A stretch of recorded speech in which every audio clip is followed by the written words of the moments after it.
한 잔의 괴물 시민이라고 하잖아요. 그렇죠. 네. 예. 중2 때부터 가장 역할을 이제 다 하셨던 거예요? 박군의 어머님께서는 식당 일을 하시면서 생계를 유지하셨지만 정규직이 아닌 일용직이셨기 때문에 수입이 일정치 않아 방세도 제대로 내지 못할 정도로 집안 형편이 어려웠다고 합니다. 실제로 초등학교 4학년 때까지 집에 냉장고가 없어 여름철에도 김치를 실온에 보관했으며 김치비에 쌓인 흰 곰팡이를 걷어내고 라면에 넣어 먹기도 하고 씻어 먹기도 하고 김치볶음밥도 해 먹으면서 끼니를 해결했다고 합니다. 그 이후로 지금도 신김치가 아니면 밥을 못 먹는다고 합니다.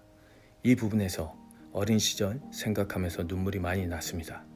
박꿈처럼 어려운 환경에서 자란 건 아니지만 지금도 시골에서 밤낮으로 고생하고 계신 부모님이 떠올라 죄송스러운 마음이 들었던 것 같습니다. 두 아이의 아버지가 되어보니 부모님의 헌신과 사랑을 새삼 깨닫게 되는 요즘입니다. 가까스로 생계를 이어가던 중 박군이 중학교 2학년 되던 해 어머니께서 요도암 말기 판정을 받으시고 노동력을 상실하신 채 병상에 누워 계셨기 때문에 학교를 그만두고 싶었으나 졸업만이라도 하라시며 어머니께서 완곡하게 만류하시는 바람에 학교를 다니며 아르바이트를 시작했다고 합니다.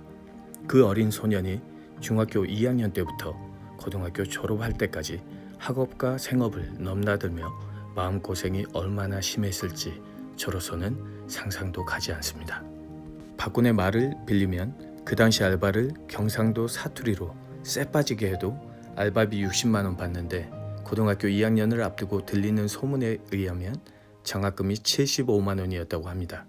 실업계였기 때문에 도전해 볼만했다고 말하는 삶에 대한 태도와 겸손한 자세가 지금의 박군을 있게 한 원동력이 아닐까 생각해 봅니다.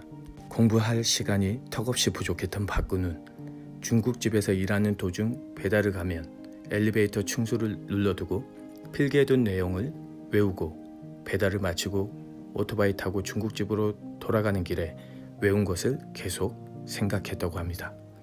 어려운 과목은 새벽 4시까지 공부했다고 하니 아마도 이때부터 강한 승부근성이 만들어진 게 아닌가 생각해 봅니다. 고등학교 2학년 1학기 때부터 졸업할 때까지 4학기에 거쳐 수석 장학금을 타서 어머니께 모두 드렸다고 합니다.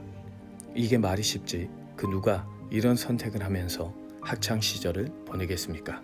성실한 박군을 지켜보던 선생님께서 학생회장 출마를 적극 권유하셨고 학생회장에 당선되었는데 그 이유가 단독 출마였기 때문이라고 합니다. 단독 출마면 어떻습니까? 단상에서 연설문도 읽고 학교에서 굳은 일도 마다하지 않았을 모습이 눈에 선합니다. 장학 증서와 함께 장학금을 받은 박군의 어머니께서 많이 우셨다고 합니다. 얼마나 자랑스러우셨을까요? 어머니 입장에서는 굉장히 미안해서 마음으로도 많이 우셨을 것 같습니다. 그리고 어머니께서 4학기 장학금을 모두 모아 아들 대학교 들어갈 때 타지에서 기죽지 말라며 봉투에 담아 다시 건네셨다고 하네요. 이때 박군은 얼마나 울었을까요? 이 사연을 말씀드리는 저도 눈물을 훔치고 있습니다. 대학교 입학 당시 첫 학기 학비를 지원받았으나 2학기부터 자비로 다녀야 하는데 학비가 부담되기도 하고 어머니 병원비와 생활비도 지원을 해드리기 위해 바로 특전사 지원을 했다고 합니다. 저는 이런 사실을 알기 전에 단순히 박준우 상사가 특전사에서 군생활을 15년 복무해서 강철부대 내에서 돋보인다기보다 사람 자체가 세고 승부욕이 강하며 센스가 있다고 보았습니다. 강철부대를 보면서 박군의 팬이 된 이유, 그가 나온 여러 방송들을 보면서 좀 더 확신하게 되었습니다. 박군이 살아온 인생 자체가 그 누구보다 치열하고 힘들었기 때문에 그 난관들을 스스로 이겨내면서 생전에 최적화된 정신과 육체가 만들어졌지 않았을까 하고 말입니다. 별거 없는 영상 끝까지 시청해 주셔서 감사합니다.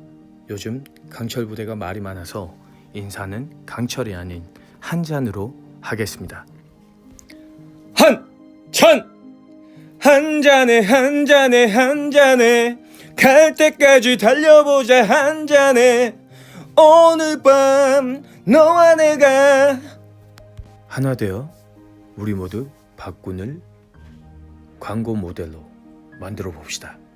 아자아자 화이팅!